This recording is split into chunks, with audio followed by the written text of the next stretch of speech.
Hello बच्चों, let's read this question.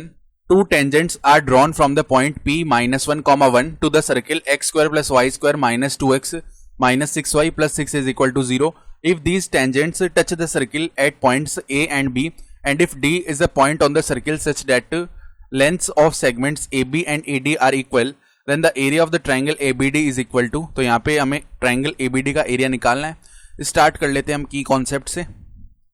तो देखो की कॉन्सेप्ट क्या हो जाएगा, अगर हमारे पास ये सर्किल की इक्वेशन है x square plus y square plus 2gx plus 2fy plus c is equal to 0, तो जो सेंटर है उसके कोऑर्डिनेट्स देखो क्या हो जाएंगे। सेंटर के कोऑर्डिनेट्स होते हैं -g, -f और जो रेडियस r होती है वो क्या होती है square root of g square plus f square minus का c।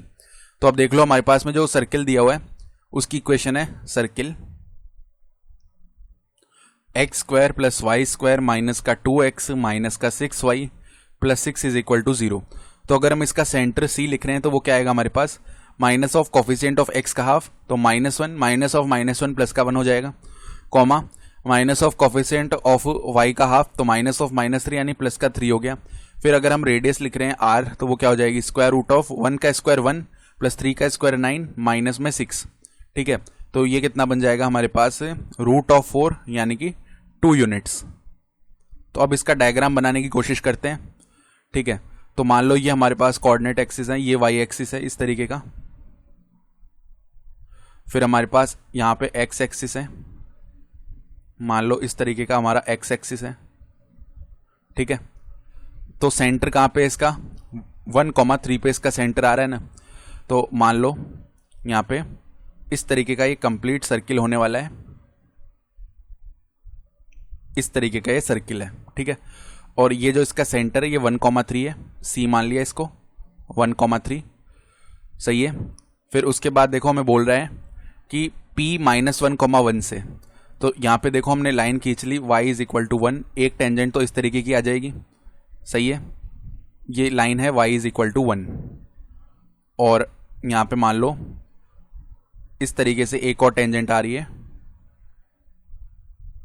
यहाँ पे इस तरीके से एक और टेंजेंट निकल के आ रही है।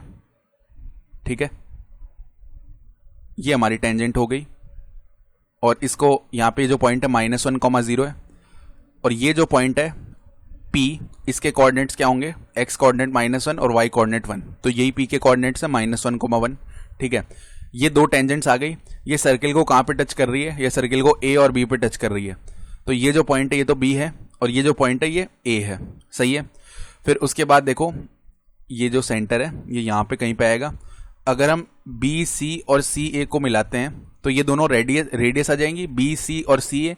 तो हम जानते हैं कि किसी भी सर्किल के सेंटर से अगर हम उसकी टेंजेंट को मिलाते हैं तो वो वहाँ पे एक परपेंडिकुलर बनता है। ठीक है, तो हम क्या बोल सकते हैं कि ये जो है ना ये परपेंडिकुलर होगा और ये भी एक परपेंडिकुलर होगा, कुल मिला के ये बात है, सही है। अब ऐसी बात हो गई, उसके बाद क्या बोला गया है कि D एक इस तरीके का पॉइंट है कि लेंथ ऑफ सेगमेंट्स AB और AD इक्वल है। तो AB और AD को अगर इक्वल करना है तो मान लो D यहीं कहीं पे होगा, तो हमने क्या किया D को ऐसे मिला दिया, सही है। तो AD और AB ये आपस में इक्वल होंगे। ठीक है, अब BC और CD ये तो हमें पता है रेडियस है जो कि 2 यूनिट्स हैं, 2 और 2 हो गई, सही है। तो अब देखो AD और AB को इक्वल होने के लिए ये जरूरी है कि यहाँ पर ये दोनों एक राइट एंगल ट्राइंगल हो। ये दोनों जब राइट एंगल ट्राइंगल होंगे तभी इक्वल होंगे, क्योंकि देखो पाइथागोरस थ्योरम अप्लाई होगा। और उसी केस में क्या होगा, क्योंकि AC तो हम निकाल ही सकते हैं, देखो A के कोऑर्डिनेट्स, क्योंकि A का जो x कोऑर्डिनेट है वो कितना हो जाएगा हमारे पास 1 हो जाएगा।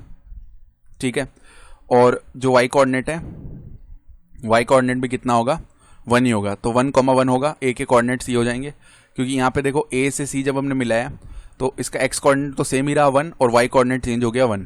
ठीक है, तो अब देखो अगर हम क्या करते हैं यहाँ पे कोऑर्डिनेट्स निकालना चाहें, यानी जब ये एक राइट एंगल ट्राइंगल होगा तभी क्या होगा कि AB और AD जो है वो आपस में इक्वल आ रहे होंगे। ठीक है, क्योंकि इस केस में देखो क्या हो जाएगा, जो AC है वो भी हम निकाल सकते हैं। अब AC का वैल्यू देखो क्या हो जाएगा स्क्वायर रूट ऑफ 1 - 1 का होल स्क्वायर यानी 0 का होल स्क्वायर प्लस में 3 - 1 यानी कि 2 का होल स्क्वायर। ये कितना आ गया हमारे पास में AC का वैल्यू हमारे पास में स्क्वायर रूट ऑफ 2 स्क्वायर यानी कि 2 ही आ गया, 2 यूनिट्स। तो अब अगर देखो हम AB अगर निकालेंगे तो AB कितना हो जाएगा क्योंकि ए बी हाइपोटेन्यूज है, तो स्क्वायर रूट ऑफ कितना होने वाला है हमारे पास, 2 का स्क्वायर प्लस में 2 का स्क्वायर, यानी कि ये बन गया स्क्वायर रूट के अंदर कितना बनेगा, 4 + 4 8, जो कि होता है हमारे पास 2√2। और उसी तरह AD भी आ जाएगा हमारे पास कितना, स्क्वायर रूट ऑफ 2 का स्क्वायर प्लस में 2 का स्क्वायर, तो ये भी 2√2 आएगा। यानी कि ऐसी सिचुएशन में क्या होगा, AB और AD आपस में इक्वल होंगे जब ये इस तरीके का एक 90 डिग्री एंगल बन रहा होगा। अब हमें ट्राइंगल ABD का एरिया बताना है, तो एरिया ऑफ ट्राइंगल ABD देखो क्या हो जाएगा, 1/2 मल्टीप्लाई में बेस, तो बेस कितना है, BD है, तो BD अगर निकालना चाहें तो BC और CD को ऐड कर दो, तो 2 + 2 4 हो गया, मल्टीप्लाई में जो हमारे पास परपेंडिकुलर है वो AC आ रहा है, तो AC का वैल्यू 2 है, तो ये कितना आ जाएगा, 4 स्क्वायर यूनिट्स।